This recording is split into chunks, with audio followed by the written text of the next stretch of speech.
नमस्ते बच्चों, मैं आशा चौहान। स्वागत है आपका हिंदी क्लास 10th में।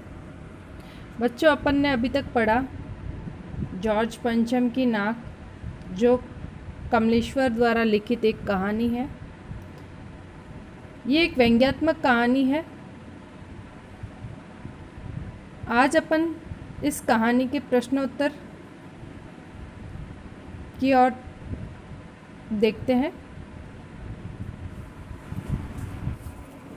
बच्चों, पहला प्रश्न है, सरकारी तंत्र में जॉर्ज पंचम की नाक लगाने को लेकर जो चिंता या बदहवासी दिखाई देती है, ये उनकी किस मानसिकता को दर्शाती है? जो नेता लोगों में चिंता थी एक प्रकार की कि एलिजाबेथ आएगी, ब्रिटेन की महारानी, और नाक नहीं देखेगी तो अपनी नाक नहीं रह जाएगी। इस प्रकार से वो लोग घबरा जाते हैं, चिंता और बदहवासी उनके मुंह पर दिखाई देती है। तो ये उनकी किस मानसिकता को दर्शाती है?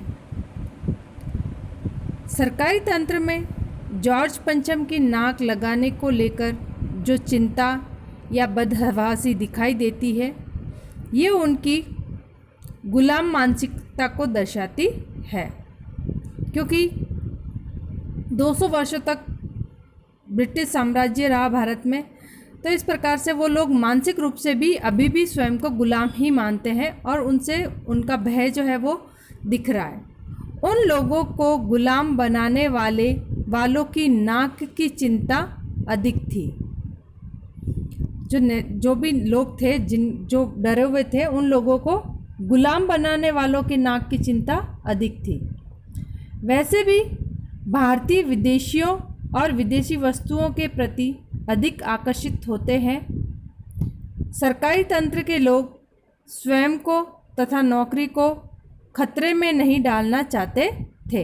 इस प्रकार जो है उनकी मानसिक गुलामी जो है दिखाई देती है। दूसरा प्रश्न है, रानी एलिजाबेथ के दर्जी की परेशानी का क्या कारण था? उसकी परेशानी को आप किस तरह से तर्क संगत ठहराएंगे? जब रानी हिंदुस्तान, पाकिस्तान और नेपाली दौरे पर आने वाली थी, तो उनका दर्जी जो है वो परेशान था कि इस दौरे पर रानी कब कौन सी जो है वो ड्रेस पहनेगी।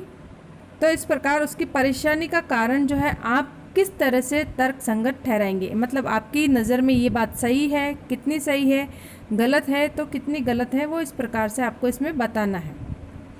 रानी एलिजाबेथ के दर्जी की परेशानी थी कि रानी हिंदुस्तान, पाकिस्तान और नेपाल के दौरे पर कब क्या पहनेगी। ये चुनाव ज़रूरी था क्योंकि वेशभूषा ऐसी हो जिससे पद की गरिमा झलके और लोग प्रभावित हो। रानी की वेशभूषा में कोई कमी न रह जाए। तीसरा प्रश्न है, और देखते ही देखते नई दिल्ली की काया पलट होने लगी। नई दिल्ली की काया पलट के क्या क्या प्रयत्न किए गए होंगे? जब रानी हिंदुस्तान दौरे पे आ रही थी तो देखते ही देखते जो है दिल्ली में सब जगह साफ़ सफाइयाँ होने लगी, दीवारों पर पुताइयाँ होने लगी। तो इस प्रकार से दिल्ली के काया पलट में क्या क्या प्रयत्न किया और क्या क्या प्रयत्न किए होंगे वो आपको बताना है। तो नई दिल्ली की काया पलट के निम्न प्रयत्न किए होंगे। पहला है, सड़कों की मरम्मत और चौड़ा करने का कार्य किया गया होगा।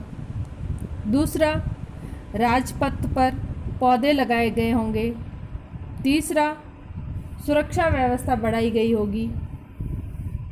चौथा, सरकारी भवनों और सड़कों पर रोशनी की व्यवस्था की गई होगी। और पांचवा जो है वो सार्वजनिक और सरकारी स्थलों की साफ सफाई की गई होगी। इस तरह के प्रयत्न जो है वो किए गए। आज की पत्रकारिता में चर्चित हस्तियों के पहनावे और खानपान संबंधी आदतों आदि के वर्णन का दौर चल पड़ा है। इस प्रश्न का इस प्रकार की पत्रकारिता के बारे में आपके क्या विचार है? उत्तर है, आज की पत्रकारिता में चर्चित व्यक्तियों के पहनावे और खान पान संबंधी आदतों के वर्णन का दौर चल रहा है। इस प्रकार की पत्रकारिता से किसी प्रकार का ज्ञान नहीं मिलता, वही फैशन के रूप में प्रसिद्ध हो जाता है। जैसे नायक नायिकाएं और खिलाड़ी पहनते हैं, ऐसे समाचारों को मुख्य पृष्ठ पर स्थान देना उचित नहीं है। मुख्य पृष्ठ पर तो जनता को जागरूक करने वाले या ज्ञानवर्धन करने वाले समाचार ही छापे जाने चाहिए। इसका दूसरा ख प्रश्न है, इस प्रकार की पत्रकारिता आम जनता विशेषकर युवा पीढ़ी पर क्या प्रभाव डालती है? तो इस प्रकार की पत्रकारिता का युवा पीढ़ी पर गहरा प्रभाव पड़ता है। वह प्रसिद्ध हस्तियों की नकल करने की होड़ में लगे रहते हैं। आम आदमी विशेषकर युवा पीढ़ी में हीन भावना भी जागृत होती है, जबकि धनवान उसी फैशन को अपनाता है। युवा पीढ़ी फैशन में अधिक रुचि लेती है, स्वयं को इस होड़ में पिछड़ने न देने के लिए अपराध का मार्ग भी अपना लेती है। प्रदर्शन की इस भावना का आ जाने के कारण लक्ष्य पीछे छूट जाता है और युवा पीढ़ी उन्नति की ओर जाने के स्थान पर अवनति की ओर चली जाती है। तो इस प्रकार की पत्रकारिता जो है वो को बढ़ावा नहीं मिलना चाहिए।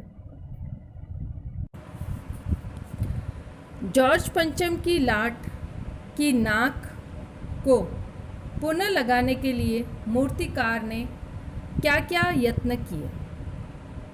जॉर्ज पंचम की लाट की नाक को पुनः लगाने के लिए मूर्तिकार ने सबसे पहले यह जानना चाहा कि मूर्ति कब कहाँ बनी थी, उसका पत्थर जो है वो कहाँ से लाया गया था। कुछ पता न चला तो मूर्तिकार हिंदुस्तान के हर पहाड़ पर पत्थर की खोज में गया। फिर देश में अपने नेताओं की मूर्तियों की नाक को परखा, यहाँ तक कि बिहार के सेक्रेटेरिएट के सामने लगी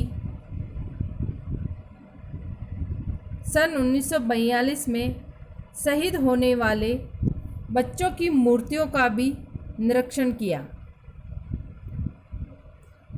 पर सबकी नाक जॉर्ज पंचम की नाक से बड़ी निकली। अतः अंत में मूर्तिकार ने एक जिंदा व्यक्ति की नाक लगाने का सुझाव दिया। ठीक है बच्चों, आज के लिए इतना ही। आगे के प्रश्न बाद में देखते हैं।